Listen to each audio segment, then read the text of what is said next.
So you take 1 gram biscuit, take it and you cut it in half. You take a lid off of a drink of some sort. You push it in,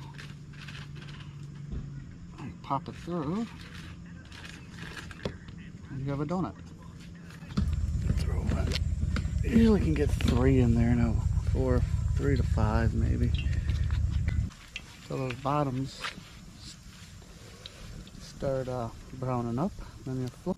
So that bottom is pretty like that. So then you excess oil, drop it in the salt, cinnamon mix. Put it over here so I can see it.